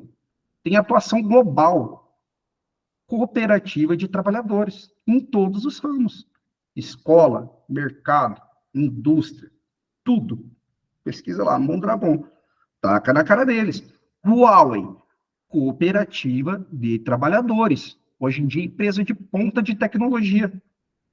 Batendo aí com 5G, né, e torando tudo. A Sherry, aqui em Maringá, eu acho incrível. 80% de bolsonarista e todo burguesinho comprando o Sherry Tigo da Caoa lá. É uma estatal chinesa. Até a Lada, que é russa, tá lá, estatal. Produziu, vendeu a plataforma do antigo lá da Niva para a GM. Tá lá. Então não tem o que esses caras duvidarem. A realidade não é omitível. É só tacar na cara deles. Exemplo tem pra caramba. Então, beleza. O Will fez a observação sobre a questão da vanguarda e consciência de classes, né? Muito bem pontuado. Acho que eu não tenho nada para complementar. O camarada Cláudio, né, com todo o respeito, eu não falo isso de maneira pejorativa, mas outro dinossauro aí dentro do partido e tal, eu não tenho nem o que tentar te responder, Cláudio, mas eu vou tentar na minha criatividade aqui chegar em algum ponto, né? Então, o camarada falou que muita da questão do socialismo é mutável, né, com a questão da história e tudo mais, mas finalizou com a questão de como promover a união, né, dos trabalhadores e lutar pelo avanço na luta de classes. Cara, eu gosto muito dos exemplos orientais, assim, de luta de classe, sabe? Porque, tipo, se você pegar Ho Chi Minh, Mao Tse Tung, por que que eu digo isso? O exemplo é muito importante para eles. O exemplo é muito importante. Então, você pega lá, eu não lembro agora o texto, não lembro se eram 10 ou 15, mas o Ho Chi Minh tinha um textinho simples, tem lá no marxist.org, 10 recomendações para os soldados, né, revolucionários do Vietnã. E ele fala, seja justo com o trabalhador, ajude ele nas suas tarefas, tenha paciência, ouça suas histórias e tudo mais. Eu acho que o grande ponto de tudo isso, para a gente se aproximar dessa vertente, dessa questão principal da luta de classes, é a gente ser mais humilde. É ter humildade de entender o trabalhador, às vezes ouvir aquilo que dói, que você faz assim, ó, puta que pariu, ouvi isso. Mas entender a história e construção que ele teve de vida, e sentar, conversar, e aos pouquinhos conquistando, que o enfrentamento com o trabalhador, ele afasta. Você tem que ir contornando, né? E, então, eu acho que, em relação à união, é a gente, dos trabalhadores, e até mesmo dos partidos de esquerda, é a gente fazer uma pauta comum. Eu aqui, né, não vou entrar muito nesse mérito, mas a gente tem discussões na esquerda e a gente sabe disso, né? Não dá para omitir. sobre identitarismo, que às vezes acaba tirando a gente do foco. Eu acho que talvez é o momento da gente, para unir a luta, voltar ao que é universal, é uma opinião. E, claro, também, aproveitar, como eu disse na resposta para o Navarro, as condições objetivas que surgem para a gente lutar, né? Que nem esse momento que a gente está tendo, cara, que transformação rápida e gigantesca que está tendo desde o início dessa guerra da Ucrânia no sistema de poder internacional. Que coisa brutal, assim, você todo dia vendo gente querendo entrar nos BRICS e questionando as sanções, e tipo, muito, muito louco, muito louco. Então, eu acho que tem que saber aproveitar. Aí, das melhorias das condições, né, como que a gente poderia para fazer? Na minha humilde opinião, o marxismo diz que para ter mais distribuição de riqueza, tem que produzir mais riqueza. É o básico, né? Só que na América Latina eu vejo que isso não vem da burguesia. Então a gente tem que ter uma indução do Estado, como teve, por exemplo, na Coreia do Sul, né? Bancando lá a LG e tal, mas o Estado batendo firme, dando e cobrando, dando e cobrando. E aproveitar também, defender e apresentar propostas de mudança na estrutura econômica mundial, porque a gente mudar só aqui no nosso quintal, pode ser, com todos os méritos que Cuba tem, que a gente termine sendo um país isolado, né? Tem que se adaptar com as coisas novas. Eu peço perdão para o camarada Cláudio se eu não conseguir responder aos questionamentos, ou fui o picture doido, a sinfonia do caos. Aí a camarada Alzimara falou de aprofundar o estudo, essencial, né? A Silvia sempre fala que estudar é a luta de classe dos cachorros da rua aqui. É os burguês versus os vira-lata, tá? Tá difícil. Enfim, a Silvia sempre fala que o comunista tem que sempre estar estudando, e eu acho isso mesmo. A Alzimara colocou um ponto lá sobre as diferenças da China e da URSS, da União Soviética no processo da Revolução, né? Mas também é importante lembrar que os dois estavam em estados extremos, né? O país se encontrava à beira do colapso, né? A União Soviética, mesmo sendo um país imperialista e tudo mais, mas mandando a população para ser bucha de canhão, né? E tendo ali ou morrer na guerra ou morrer de fome, e a China, a questão da ocupação. Mas todas os apontamentos da camarada Alzimara, como sempre, excelentes, e eu não tenho o que retocar. O Samuel colocou a questão da interdependência produtiva, né, a questão de que muitas vezes ele é bombeiro e aí acaba não aprendendo outras coisas e tal, mas pelo que eu entendi, o eixo é da questão que ele perguntou da influência da superestrutura, né, principalmente da questão da ética, no processo revolucionário. Samuel, eu sou, dentro do partido, leigo para fazer uma discussão tão aprofundada, mas volto a emitir uma opinião, tá? É claro, é óbvio, que para a gente ter um processo duradouro, né, dessa transformação social, que seria uma revolução, mudar valores, mudar cultura é importante. Só que a gente tem que lembrar também que a gente não é classe dominante, né? Então, o nosso trabalho é de formiguinha para mudar. E eu não estou discordando, eu acho que realmente a gente tem que influenciar cada vez mais a infraestrutura. Mas eu gostaria de, para a gente imaginar aqui, para a gente refletir, eu gostaria de lançar os exemplos históricos de algumas questões, né? Você pega a China não era um país avançado em questões de consciência de classe. Se você pegar lá, a revolução começa pelo campo, né? E não tinha proletariado, assim, formado, preparado, né? E eles fizeram a revolução cultural e mantiveram. Aí a revolução cultural, eu não estou julgando mérito, tá, galera? Isso é uma coisa muito complicada para discutir. Mas mantiveram a revolução à força. À força.